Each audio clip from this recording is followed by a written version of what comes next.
ఉజ్వల జీవితం ప్రేక్షకులకు స్వాగతము. అందరికీ నమస్కారం. ఫ్రెండ్స్, ఎలా ఉన్నారు? బాగున్నారా? ఈరోజు ఒక మంచి వీడియోతో మీ ముందుకు వచ్చాను. ఒక మహానుభావుని గురించి తెలుసుకోవటం, వారి జీవితం నుంచి కొన్ని పాఠాలు నేర్చుకోవడానికి నేను ఈరోజు మీ ముందుకు వచ్చాను. దేశం మొత్తం ఆయనకు ఘనంగా నివాళులర్పించింది. యావత్ ప్రపంచం నిర్గాంతపోయింది. 92 ఏళ్ల ప్రాయంలో కూడా ఆయన చేసిన సేవలు, ఆయన చేసిన ఆ దేశ ప్రగతి కోసం ఆయన చేసిన కృషి ఎంతో విలువైనది, ఎంతో కొనియాడదగింది. ఆయన జీవితం నుంచి మనం ఏం నేర్చుకోవాలి అనేది మనం ఈ వీడియోలో నేర్చుకున్నాం. ఫ్రెండ్స్, ఈ వీడియో లైక్ చేయండి. చాలా మంచి మంచి విషయాలు ఇందులో ఉండబోతున్నాయి. ఆయన స్ఫూర్తిదాయకమైన జీవితాన్ని, కొన్ని విషయాలు నేను తెలియపరుస్తాను. ఆయన జీవితం నుంచి నేర్చుకోవాల్సిన కొన్ని అంశాలను నేను ఈ రోజు ఈ వీడియో తెలియపరుస్తాను. కాబట్టి ఖచ్చితంగా వీడియో మంచిగా ఉండబోతుంది. కాబట్టి లైక్ చేయండి. లైక్ చేసి మీరు మర్చిపోతారేమో కాబట్టి లైక్ చేయండి. లైక్ చేసి వీడియో మొత్తం పూర్తిగా చూడండి. చూస్తే కొన్ని విషయాలు మనతో నేర్చుకోవడానికి అవకాశం ఉంటుంది. ఫ్రెండ్స్, మన మాజీ ప్రధానమంత్రి పద్మవిభూషణ్ డాక్టర్ మన్మోహన్ సింగ్ గారు చనిపోయిన తర్వాత ఆయన చేసిన కృషి ఏంటంటే అందరూ కొనియాడుతూ ఉన్నారు. ఆయన ఎంత సేవ చేశారో దేశానికి అందరూ కొనియాడుతూ ఉన్నారు. 1991లో మొట్టమొదటిగా పార్లమెంటులో ఆర్థిక శాఖ తరపున ఆర్థిక శాఖ మంత్రిగా తన బడ్జెట్ ప్రవేశపెడితే అందరూ ఆయన మీద దుమ్మెత్తిపోశారు. అందరూ ఆయన అవమానించారు. అందరూ ఈ సంస్కరణలన్నీ కూడా మన విదేశాలకు తాకట్టు పెట్టేట్టుగా ఉన్నాయన్నారు. అలాంటి వ్యక్తి ఈరోజు ఆయన వేసిన సంస్కరణల పునాది మీదనే మన భారతదేశం నడుస్తుంది, మన భారతదేశం అభివృద్ధి చెందుతుంది అంటే అతిశయోక్తి కాదేమో. పాకిస్తాన్లో పుట్టి, అంటే భారతదేశ విభజనకు ముందు పాకిస్తాన్లో పుట్టి విభజనలో నేను భారత్లోనే ఉంటానని వాళ్ళ నాన్నగారు తెలియజేసి సర్వస్వాన్ని పాకిస్తాన్లో వదిలిపెట్టి మన ఇండియాలో ఉండి జీరోతో మొదలుపెట్టి వారి తండ్రి జీరోతో మొదలుపెట్టి తన జీవితాన్ని సాగించిన సమయం. వారికి రెండో సంతానం మన మన్మోహన్ సింగ్ గారు. మరి ఏమీ లేదు కదా, ఏదో చిన్న ఉద్యోగం చేసుకుంటారు కదా వాళ్ళ నాన్నగారు. అలాంటి క్రమంలో మరి ఈయన జీవితంలో ఎన్ని ఒడిదొడుకులు వచ్చి ఉంటాయి, చదువుకునే టైంలో ఎన్ని ఒడిదొడుకులు వచ్చి ఉంటాయి. దాదాపు 5 కిలోమీటర్లు ఆయన చదివేటప్పుడు ఆ ఊర్లో పాఠశాలలో 5 కిలోమీటర్లు వెళ్ళి చదువుకునేవాళ్ళు. చదువుకుని 2 సార్లు లండన్ వెళ్ళి ఆర్థిక శాస్త్రంలో గొప్ప పరిణితి చెందిన వ్యక్తిగా డాక్టర్ మన్మోహన్ సింగ్ గారు ఉన్నారు. ఇంతటి గొప్ప వ్యక్తి నుంచి మనం చాలా విషయాలు నేర్చుకోవచ్చు. ఎన్నో విషయాలు ఈయన జీవితం నుంచి మనం నేర్చుకోవచ్చు. ఆర్థిక శాఖ మంత్రిగా వచ్చిన సమయంలో మన భారతదేశం 1991లో మన భారతదేశంలో ఆర్థిక వ్యవస్థ చాలా అతలకుతలంగా ఉంది. ఆర్థిక వ్యవస్థ చాలా అట్టడుగులు ఉంది. రూపాయి మారక విలువ చాలా ఎక్కువగా ఉంది. అలాంటి క్రమంలో వీరు 1991లో ప్రవేశపెట్టిన సంస్కరణల బడ్జెట్, అతిపెద్ద సంస్కరణల బడ్జెట్. ఆ బడ్జెట్ పై ఎన్నో విమర్శలు వచ్చినా సరే తన వెనక ఆయన ఎన్నో సంస్కరణలు పెట్టి ఇప్పుడున్న గ్రామీణ ఉపాధి హామీ పథకం కావచ్చు, ఎన్నో పథకాలను ప్రవేశపెట్టి విదేశీ పెట్టుబడులను ఆకర్షించి విదేశీ నిల్వలను పెంచిన వ్యక్తి మహనీయుడు మన డాక్టర్ మన్మోహన్ సింగ్ గారు. ఇట్లాగా నిజంగా అతనికి రాజకీయ అనుభవం లేదు. 35 సంవత్సరాలు సుదీర్ఘంగా రాజకీయ జీవితంలో ఉన్నా సరే తామరాకుపై నీటి ఉన్నట్టుగా ఏ రకమైన బురద అంటక మంచి జీవితాన్ని, నిష్కళంకమైన జీవితాన్ని జీవించిన వ్యక్తి. నిష్కళంకమైన అనే మాట దాదాపుగా 27, 28 తేదీల్లో అన్ని పేపర్లు అన్నాయన్నమాట. అన్ని పేపర్లో కూడా నిష్కళంకుడు, నిష్కళంకమైన వ్యక్తి, నిష్కళంకమైన వ్యక్తిత్వం అని చెప్పేసి దాదాపు అన్ని పేపర్లో కూడా ఆ మాట రాయబడింది.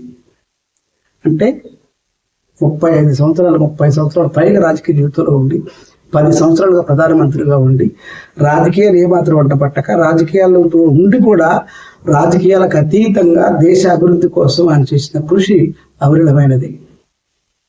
విదేశాలలో ఉన్న వ్యక్తులు కూడా విదేశాల్లో అప్పట్లో ఈయన నుంచి ఆర్థిక సలహాలు తీసుకొని వాళ్ళ దేశాన్ని ప్రగతి పదమై నడిపించిన మంత్రులు ఎంతో మంది వారి నుంచి స్ఫూర్తి పొంది పొగుడుతూ ఉన్నారు.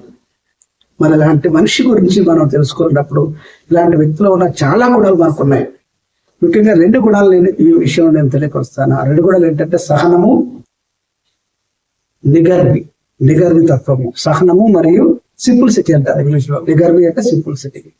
సహనం అని అంటే మనం ఆయన తెలుసుకోవచ్చు. ఆయన రాజకీయ పరంగా ఏ రకమైన అనుభవం లేదు, కానీ ఆయన ఆర్థిక మంత్రిగా ఆర్థిక బిల్లు ప్రవేశపెట్టినప్పుడు, ఫైనాన్స్ బిల్లు ప్రవేశపెట్టినప్పుడు ఎన్నో రకాల అవమానాలు పొందారు. మరి ప్రధానమంత్రిగా ఉన్నప్పుడు కూడా ఆయన తీసుకున్న కీలుబొమ్మలాగా అన్నారు ఆయన్ని. అయినా సరే ఎవరిని కూడా పల్లెత్తు మాటలేదు. ఎవరితో కూడా ఆయన ఎప్పుడు కూడా ఎదురుపడి దూషణ చేసిన దాఖలాలు మనకు కనపట్లేదు. ప్రధానమంత్రి పదవి అలాగనే వచ్చింది, మరి అలాగనే ఆర్థిక శాఖ మంత్రి పదవి అలాగనే వచ్చింది. అయినా సరే దేశాన్ని తన భుజాల మీద వేసుకొని ప్రగతి పదం వైపు నడిపించడానికి, దేశ ప్రజల అభ్యున్నతి ఆయనకి ముఖ్యం కాబట్టి ఆ అభ్యున్నతమైన భావాలు నడిపించడానికి ఆయన కృషి చేశారు. ఇలాంటి క్రమంలో వస్తున్న అనేక రకాలైన అవమానాలు, లేకపోతే ఆటంకాలు, అడ్డంకులు ఎన్ని వచ్చినా సరే వాటికి ఏమాత్రం వెరవక ముందుకు సాగి నడిపించి దేశాన్ని ఇవాళ ఈ రకమైన అభివృద్ధి పదం నడపడానికి పునాదులు వేసిన వ్యక్తిగా మనం భావించవచ్చు. ఇలాంటి వ్యక్తులు ఆ సహనం మనం నేర్చుకోవాలి. ఎన్ని అవమానాలు వచ్చినా, ఎంతమంది రాజకీయవేత్తలు ఎన్ని రకాలుగా అన్నా సరే విదేశాలకి అమ్ముడుపోయారని, విదేశాలకు తాకట్టు పెడుతున్నారు భారతదేశాన్ని అని చెప్పేసి ఎన్ని రకాలుగా అన్నా సరే అతను తెలుసు కాబట్టి అతను దృఢ సంకల్పంతో వాటిని అమలు చేసి మరి పివి నరసింహారావు గారి అండతో దృఢ సంకల్పంతో వాటిని అమలు చేసి తన దేశాన్ని అభివృద్ధి పదవి ప్రకటించగలిగారు. అలాంటి గొప్ప సహనశీలి. నిజంగా మన ఇంట్లో కూడా మనకి ఎన్నో సమస్యలు వస్తూ ఉంటాయి. చిన్న చిన్న సమస్యలు, పెద్ద పెద్ద సమస్యలు. అంటే మన జీవితంలో ఒక నిర్ణయం తీసుకునేటప్పుడు, అంటే మన చుట్టూ ఉన్న సమస్యల వలయాన్ని లేదా మన జీవితాన్ని ఒక స్థాయి నుంచి మరొక స్థాయికి చేర్చేటప్పుడు మనం కొన్ని సాహసోపేతమైన నిర్ణయాలు తీసుకోవాల్సి ఉంటుంది. మనం ఆ ఛాలెంజెస్ని స్వీకరించి ఛాలెంజెస్ని తట్టుకోవడం కోసం తీసుకున్న నిర్ణయాల వల్ల వచ్చిన ఫలితాలను వాళ్ళకు చూపెట్టినప్పుడు ఖచ్చితంగా వాళ్ళందరూ మనం పొగడతారు, సత్ఫలితాలను సాధించగలుగుతాం. కాబట్టి మన జీవితంలో వీరి నుంచి నేర్చుకోవాల్సిన సహనము. కాబట్టి ఎన్ని నిర్ణయాలు తీసుకున్నా, సాహసోపేత నిర్ణయాలు కావచ్చు, ఎన్ని నిర్ణయాలు తీసుకున్నా వారి జీవితంలో మనం వారి జీవితం నుంచి నేర్చుకోవాల్సిన సహనంగా ఉండాలి. ఇంతే కాకుండా ఇంకొకటి నిగర్వి, అంటే గర్వం లేకుండా ఉండటం.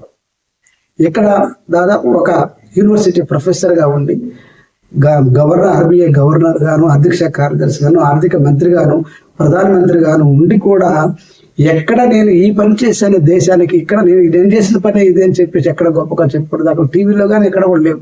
1991 నుంచి కూడా 2004 వరకు కూడా ఎక్కడ కూడా ఆయన టీవీలో నేను ఈ పని చేశాను, నాదే గొప్పతనం, నేనే గొప్ప అని చెప్పుకోవటం ఎక్కడ లేదు. కాబట్టి ఏ పని చేసినా మనం చేస్తున్న పనిలో మనం ఎన్ని పదవులు అలంకరించినా సరే, ఎంత ఉన్నతమైన స్థాయికి ఎదిగినా సరే, మన జీవితాన్ని మనం ఎప్పుడు కూడా మనం గర్వం లేకుండా అందరితో సమానంగా ఉండాలి. ఇంతమంది ఉన్నారంటే మరి పార్లమెంట్లో ఇన్ని సంవత్సరాలు సుదీర్ఘమైన రాజకీయ తత్వం ఉండి, రాజకీయం ఉండి కూడా ఒక్కళ్ళని శత్రువు లేరు. ప్రపంచ దేశాలు, మన దేశమే కాకుండా ప్రపంచ దేశాల నాయకులు కూడా ఒక గొప్ప మహోన్నతమైన వ్యక్తిగా పోవడం, ఎదిగినా ఒదిగి ఉండాలని మనం వీరి జీవితం నేర్చుకోవచ్చు. ఈ రకంగా ఎన్నో సుగుణాలు ఉన్నాయి, వీరి నుంచి ఎన్నో విషయాలు నేర్చుకోవచ్చు. ఎందుకు అంటే వారి జీవితం ఒడిదుడుకులతోనే ఉన్నది. చిన్నప్పుడు చదువుకునేటప్పుడు కానీ, పెద్ద అయిన తర్వాత కానీ, లేకపోతే ఎన్ని పదవులు అలంకరించినప్పుడు కానీ, ఎన్ని రకాల అవమానాలు ఉన్నా సరే వాటిని భరించుకుంటూ సహనముగా ఉండి, ఎంత ఎదిగినా మరి ఒదిగి ఉండి, నిగర్విగా ఉండి దేశాన్ని మంచి బాటలు నడిపించిన వ్యక్తి మన్మోహన్ సింగ్ గారు. కాబట్టి నీ కుటుంబం కావచ్చు, నువ్వు వెలుస్తున్న పదవి కావచ్చు, నువ్వు అలంకరించిన పదవి కావచ్చు, నీ కుటుంబం కావచ్చు, లేకపోతే నువ్వు చేస్తున్న ప్రొఫెషన్ కావచ్చు, దేనికైనా నిబద్ధత కలిగి ఉండాలి. ఏ పని చేసి నిబద్ధతతో పనిచేయాలి. అలా నిబద్ధతతో పనిచేయడం అనేది వీరి నుంచి మనం నేర్చుకోవాల్సిన మరొక గుణం. ఇలా నిబద్ధతతో పనిచేసి మన జీవితాన్ని ఉన్నత శిఖరాలు చేర్చుకోవచ్చు. కాబట్టి మహానుభావుడు, మంచి మనిషి, నిష్కళంకుడు, నిగర్వి, పద్మవిభూషణ్, మాజీ ప్రధానమంత్రి గారు పద్మవిభూషణ్ డాక్టర్ మన్మోహన్ సింగ్ గారి జీవితం నుంచి నేర్చుకోవాల్సిన గొప్ప విషయాలు. మీరందరూ ఈ జీవితాన్ని స్ఫూర్తిగా తీసుకొని గొప్ప శిఖరాలకు వెళ్తారని, మంచి ఉన్నతమైన శిఖరాలకి మీ జీవితాన్ని చేర్చుకుంటారని ఆశిస్తూ, మరి ఇప్పటి వరకు ఆ వీడియో చూసినందుకు ధన్యవాదాలు తెలియజేస్తూ, అలాగనే సబ్స్క్రైబ్ చేయండి. ఇలాంటి మంచి వీడియోలు మనకు వస్తుంటాయి కాబట్టి మోటివేషనల్ వీడియోస్, ఆ యూత్కి సంబంధించిన వీడియోస్, పిల్లలకు సంబంధించిన వీడియోస్, అలాగనే మరి మనకి సంబంధించి ఒక న్యాచురల్ ప్రోడక్ట్స్ న్యాచురల్ ప్రొడక్ట్స్, అంటే మన ఆరోగ్యానికి సంబంధించిన న్యాచురల్ ప్రొడక్ట్స్ మనం ఎలా వాడాలనేది, న్యాచురోపతికి సంబంధించిన విషయాలు కూడా కొన్ని మన ఛానల్లో ఉంటాయి. కాబట్టి ఖచ్చితంగా వీడియోని సబ్స్క్రైబ్ చేయండి, నన్ను ఫాలో కాండి. ఖచ్చితంగా మీకు మంచి మంచి వీడియోలు వస్తాయి. మీరు ఎవరైనా డౌట్లు ఉన్నా, ఇంకేదైనా మీకు ఏ ఫలానా అంశం మీద వీడియో కావాలన్నా సరే మీరు కామెంట్ చేసినట్లయితే ఖచ్చితంగా నేను మీకు దానికి సంబంధించిన వీడియోని నేను ఎక్కడన్నా సరే శోధించి సాధించి మీకు అందించగలుగుతాను. కాబట్టి ఖచ్చితంగా నన్ను సబ్స్క్రైబ్ చేసుకుని ఫాలో కండి. ఇది చాలా మంది ఈనాటి యువతకు ఉపయోగపడుతుంది. కాబట్టి ఇంటికి షేర్ చేస్తాను ఆశిస్తూ మరొక వీడియోతో మళ్ళీ కలుసుకుందాం. Thank you.